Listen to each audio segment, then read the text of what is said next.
what's the message behind Anochi workshops and helping Jewish men? Like, what's it all about? So at Anochi, we've realized in the world today, a lot of Jewish men are struggling with certain issues. And what Anochi is all about is about giving a place, a sacred space for Jewish men to figure their issues out, to face their triggers, to face the challenges that we're living with today. And there's a lot of challenges. There's a lot of people have anxiety. A lot of people are having issues in their relationship with their spouses. There's people that are having a lot of financial issues. There's people that are having identity issues.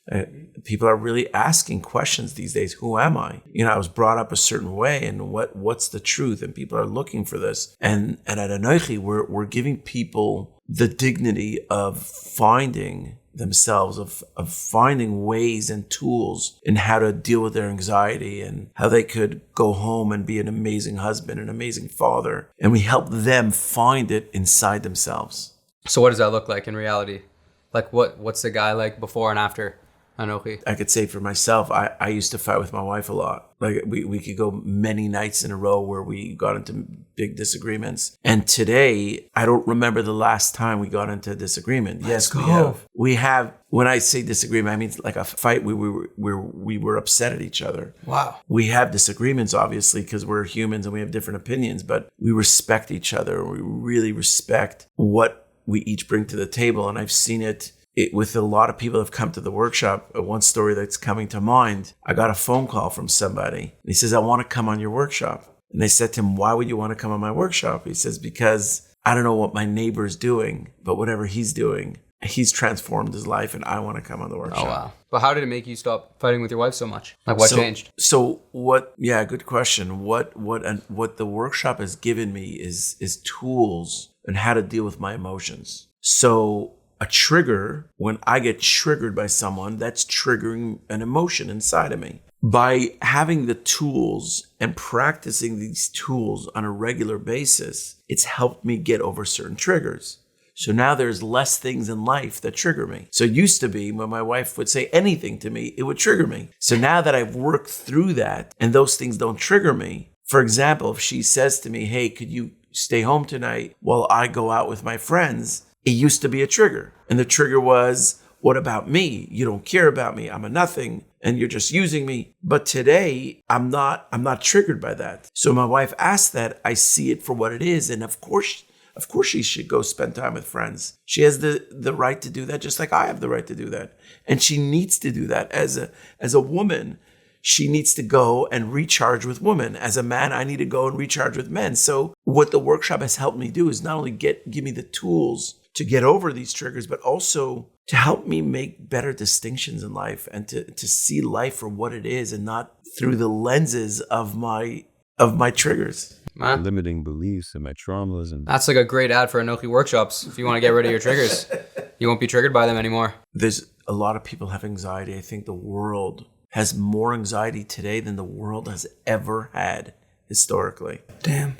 It's funny because you would think to yourself, how does that make sense? We're living in a world where everything's at my fingertips, and we're living really in a world of absolute abundance. Like, compare our world today to 200 years ago, to 1,000 years ago, to 2,000 years ago, even to 50 years ago. It's a different world. And yet, with all the abundance, we have anxiety. And we're hitting a time in the world where anxiety is hitting a brick wall. It used to be, if I have anxiety, I could pay for something, I could distract myself, I could do something about it. And the world is coming to a place where there's nothing you can do about it. We actually have to deal with anxiety head on. And people are struggling with that. And when someone has anxiety and they go home and they want to be a good father and they want to be a good husband and they want to be a good son or a friend, they don't know how to show up at home. They're scared to show up. They avoid their spouses. They avoid confrontations, which are needed in relationship.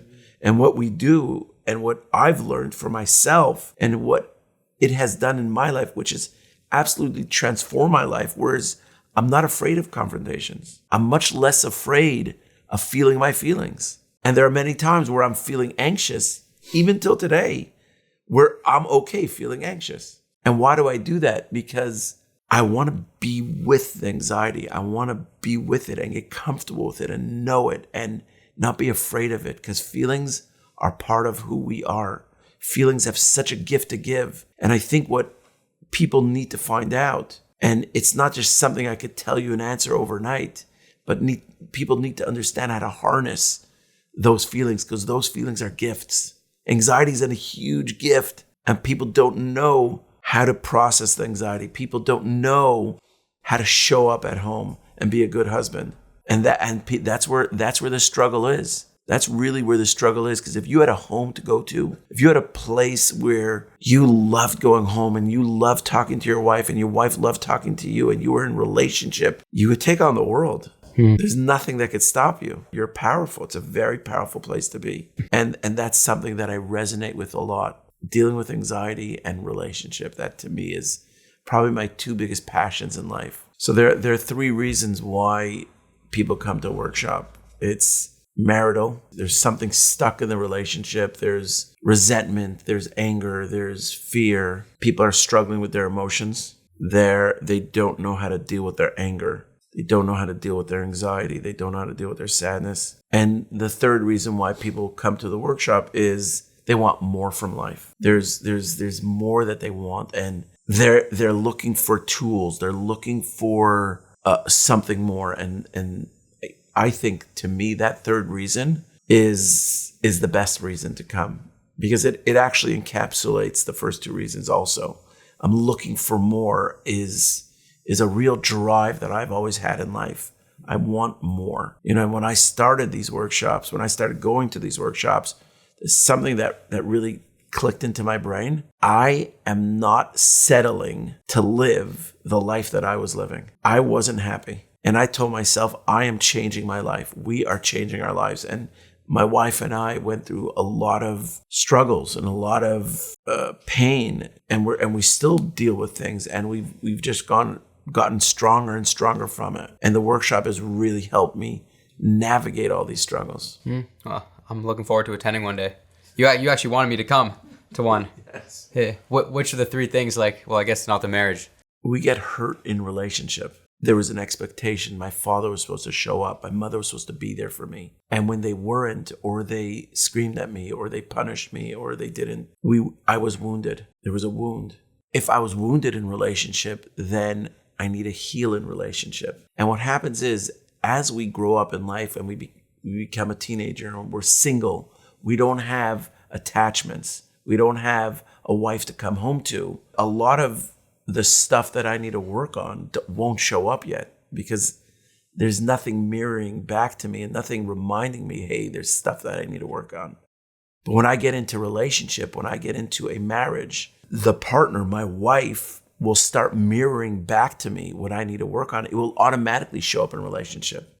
Everything, all my triggers will automatically show up. So my wife will show me, not because she wants to, and not because she's trying to. It's because that's the flow of life. And the way people used to deal with things was, this is who I am, too bad, my way or the highway, take it or leave it, and we're stuck in relationship. So a woman would have to sort of come to terms with, this is my life, this is my husband, and there's nothing that can happen. But over the last 30 years, there's been a real renaissance. There's been a real change in the world where people are going to workshops, people are doing more personal growth. And now people are not settling for life anymore. That old way of settling, we're not settling. So this is real abundance, is not settling for life. It's saying, I want to love every moment of life. Even when I'm feeling anxious and I'm going through an anxiety attack, I still love life. And that's what we do. That's what we're trying to master. Historically, think about this, 3,000 years ago, 4,000 years ago, there was a village. And the men in the village would make sure that the village was taken care of. And they went out to work and build the village and provide for their families. And at the same time, they were facing different threats or different personal threats or challenges within the community and within their own personal lives. And so the men would get together. And when they got together, there was a meeting of the minds where people would get fully vulnerable and they would talk about their issues. And women would also get together. and the men would do men stuff together, and the women would do women stuff together. And there was a space, there was a sacred space for men to come together and get vulnerable and work through issues.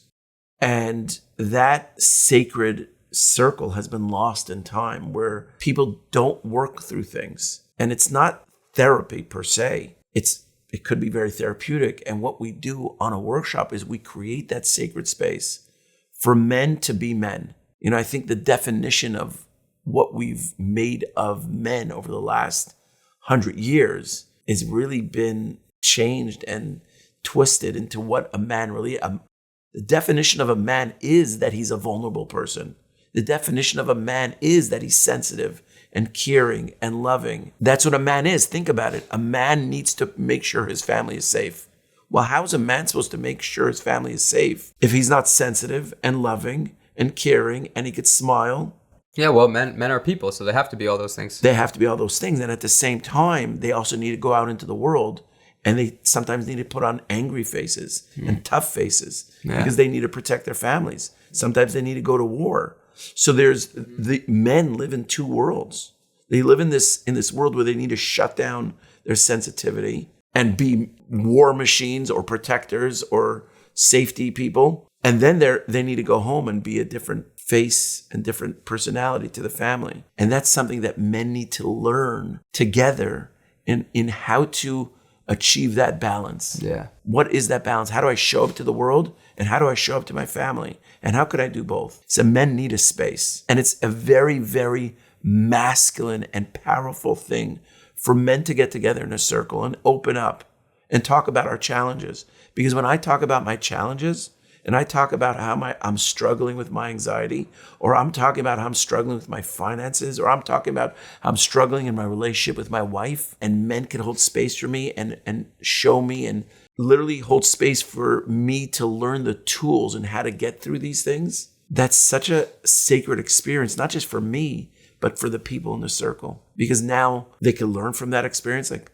they could think to themselves, oh, wow, so he did this in relationship and that was a game changer for him. I could do that too. Or they could be inspired for themselves to get vulnerable. Vulnerability is power. When I'm really in my body and feeling, like everybody thinks that's a woman thing. Yes, women are stronger than men. Women are stronger than men. So they are. So imagine being a man and tapping it into vulnerabilities. So women are stronger than men because they're vulnerable? They have that there's a willpower that women have that is stronger than men. Not for them. Physically, but there's something that a woman has, this amuna, this belief in things. They have like a bina, nekeva, whatever. Women powers. Yeah. And we need to tap into that. And if we could tap into that, being a man, and also tapping into the feminine power, it doesn't mean we're less masculine. It just makes us even more powerful. Yeah.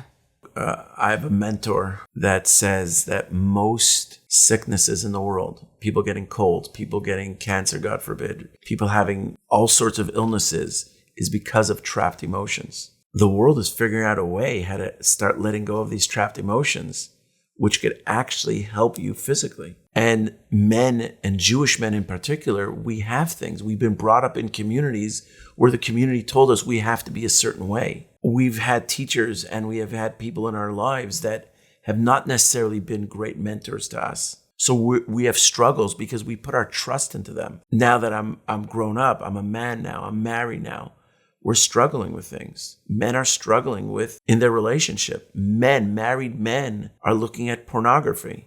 Married men are addicted to things. They're addicted to drugs and they're addicted to alcohol. They're addicted to many things and the hardcore drugs. And as men, we need a brotherhood. We need to have a circle, a safe space where instead of going to drugs, where instead of going to very addictive, damaging alternatives or solutions, what if I could get together with other men and talk about these things? Where there's no taboo, where there's nothing that we can't talk about. And there's men that I could resonate with. There's men that can hold space for me as I'm going through the struggles and facing my demons in life. And that's a space that we've created at Anochi.